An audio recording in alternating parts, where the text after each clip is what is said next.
جوليان اليوم جول للبارسا، جول للبارسا من روزاريو، يعود من جديد الفتاك اليوم. هذه أرضكم وهذه أهدافي، هذه أرضكم وهذه أهدافي اليوم.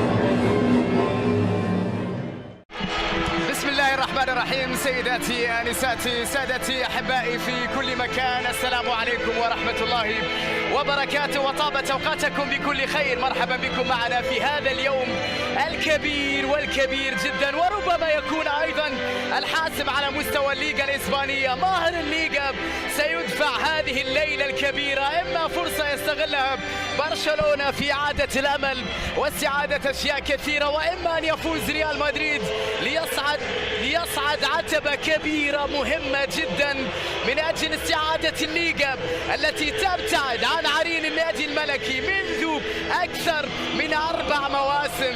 بالتأكيد هذه المباراة لا تحتاج إلى مقدمات. الكلاسيكو وما أدراك ما الكلاسيكو، المباراة الأهم في كل عام على مستوى العالم. في برنابيو من المتوقع أن يشاهد هذا اليوم هذا الكلاسيكو 650 مليون مشاهد وأكثر من 185 دولة. مدريد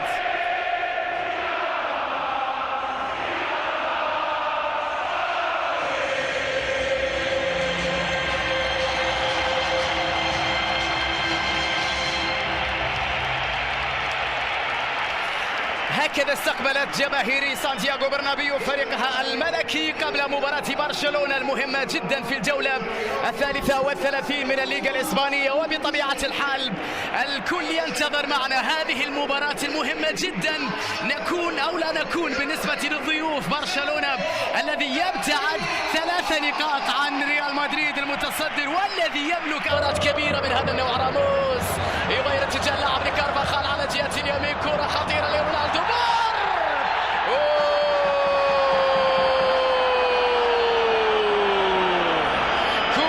وبالتأكيد سقوط كريستيانو داخل صاروخ ماديرا بين يدي كارفاخال، وكرة عرضية بعدها الدفاع خطيرة للميرينجي.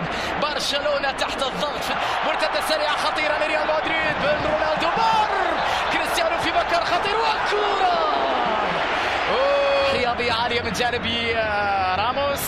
75 نقطة في رصيد ريال مدريد، 72 نقطة، أكثر من 600 إعلامي يمثلون أكثر من دولة. هذه كرة خطيرة لمصلحة بارسا، وسواريز يلعبها مرة يا سواريز للمحافظة على الليغا هذا الموسم بالتأكيد. بالنسبة لزملاء ليو مع كازيميرو أعطى واحدة ليو، مرة الكرت، هات الانذار الأول في الكلاسيكو. نعم واضحة جدا، تدخل بطاقة صفراء لكازيميرو، أعطى واحدة ليو اللي كان يراقبك. الوقت مبكرا جدا في هذه المباراة، نحن بعد 12 دقيقة، وهذا الحكم بالذات أليخاندرو خوسيه هرنانديز سبق وأن طرد في المباراة الوحيدة اللي حكمها كلاسيكو الموسم الماضي في كامب نو عندما فاز ريال مدريد 2-1، طرد سيرخيو راموس في تلك هنالك أزمة في برشلونة. يتجهون إلى ليو يمر، ليو عدى، ليو يخترق، ليو مر بكرة بينية لكنها أقرب لكارفاخال. خطيرة اللقطة الأخيرة من جانب ميسي، ترصص على الأرض ورونالدو عند الكرة، محاولة لكريستيانو وتألق لتير شتيغن، خطيرة جدا لمصلحة ريال مدريد، لكن تير شتيغن شوفها صاروخ ماديرا. شوف رونالدو اليوم يقدم مباراة كبيرة. بالسلامة إن شاء الله اليوم، بالسلامة إن شاء الله اليوم، لأنه ميسي عندما يصاب هذه ضعها بين قوسين، كرة القدم تصاب، عندما ميسي يصاب كرة القدم تصاب، لأنه من أفضل من يلمسها في العالم.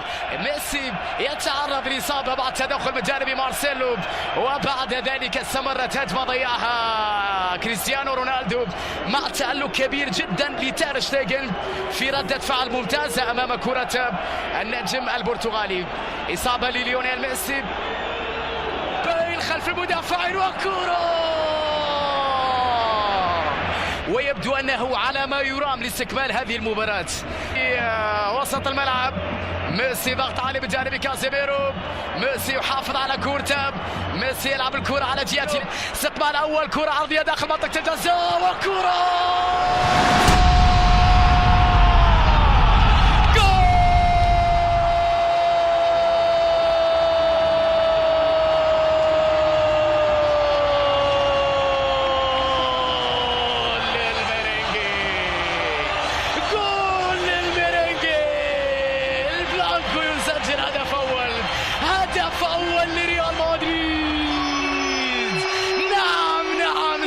التقدم بعد دقائق في أفضلية.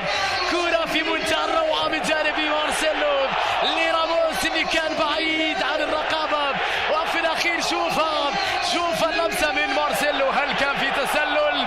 لمسة عند داليو، بوسكيتس في وسط الملعب، تمريرة، محاولات تصل عند داليو لاختراق دفاع.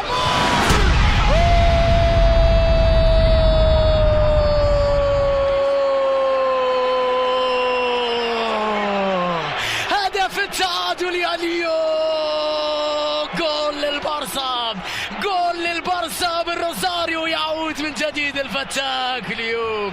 هذه أرضكم وهذه أهدافي، هذه أرضكم وهذه أهدافي. ليو يسجل التعادل لبرشلونة، يعود للكلاسيكو من غير ليو. ميسي يعود لبرشلونة مرة أخرى، يا لها من مرور، من مهارة، من عبور، من إمكانيات هائلة من لاعب استثنائي. هدف التعادل يأتي لبرشلونة، هدف ريال مدريد، هدف. الأخطاء ممنوعة في مثل هذا النوع من المباريات. خطيرة للوكا مودريتش وكرة، يا سلام يا مودريتش، والله على تير شتيغن، يا لها من كرة، ويا لها من تسديدة قوية، ويا لها من ردة فعل رائعة لتأتي برشلونة. خطيرة من جانب ليونيل ميسي، ومحاولة أمام كازيميرو، مارليو، خطأ لمصلحة برشلونة، خطأ لبرشلونة. كازيميرو عنده إنذار، وحكم المباراة ماذا سيقرر بعد ذلك؟ خطأ لميسي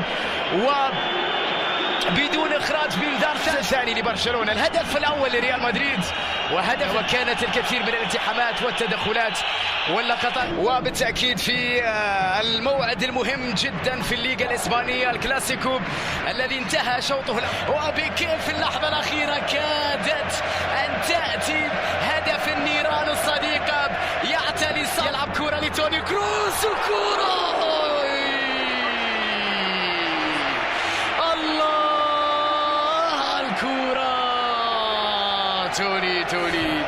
توني كروس خطير وسط الملعب، يلعبها لمارسيلو، عرضية خطيرة بالراس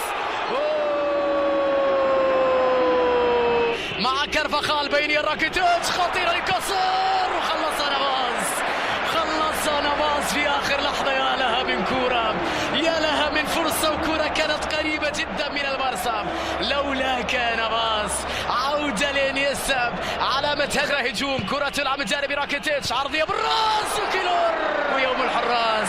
واحدة من تير شتيغن، ثانية من شتيغن، ثالثة من شتيغن في مباراة اليوم. المرتدى السريع لريال مدريد، الثاني لريال مدريد، ضيع الفرصة الخطيرة. انيستا على حدود منطقة الجزاء، داخل منطقة لسواريز، يا الله، من أين لنا بنيستا؟ آخر يا جماعة، اعطينا اللقطة على نيستا، يا إلهي على الباص خلصها ناتشو، راكيتيتش مرور أول ناجح، تسديدة خطيرة،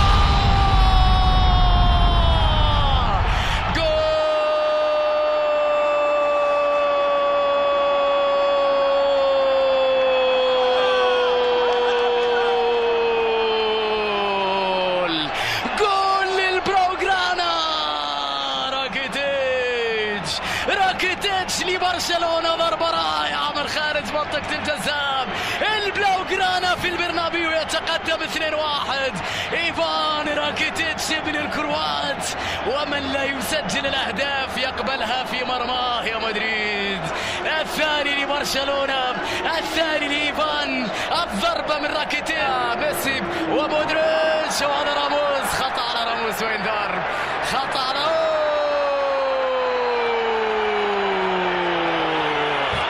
طرد لراموس.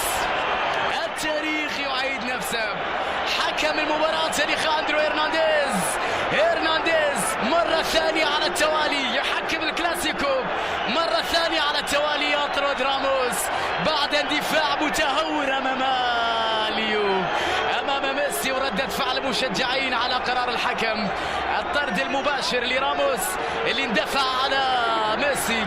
ريال مدريد ب10 لاعبين. 1-2 جميلة بين سيرجي، وكرة عرضية خطيرة داخل منطقة الجزاء، ونافاس، ايش هذا يا نافاس، كرة ضاعت على مدريد في الهجوم، عرضية مارسيلو، تعادل.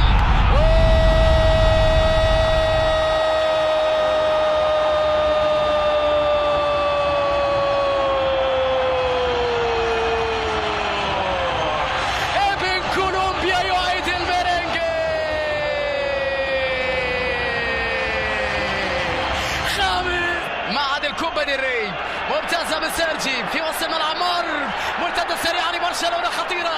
5-3 للبارسا على اليسار، فرصة للويزيتو سواريز، وهذا جوميز يلعبها وتمريرة.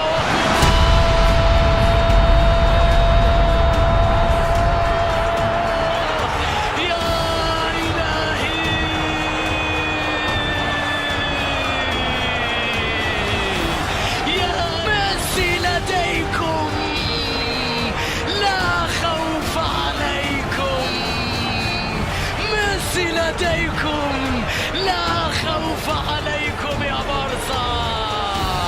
هداف التاريخ للكلاسيكو يخطف كل شيء في أصعب ملعب، بل في أرضه ومكانه وملعبه المفضل يا ليو، يا بالروزاريو، يا له من تحرك يا سيرجي. بطل الريمونتادا كان وراء كل شيء اليوم، وتمريرة ساحرة من جوردي، وين اليوم، هذا مكانه. وبعد ذلك صافرة الحكم تنهي كل شيء لتؤكد فوز البارسا وإبقاء أماله وحظوظه في الفوز بالليغا بعد الفوز بالكلاسيكو. وإن كان ريال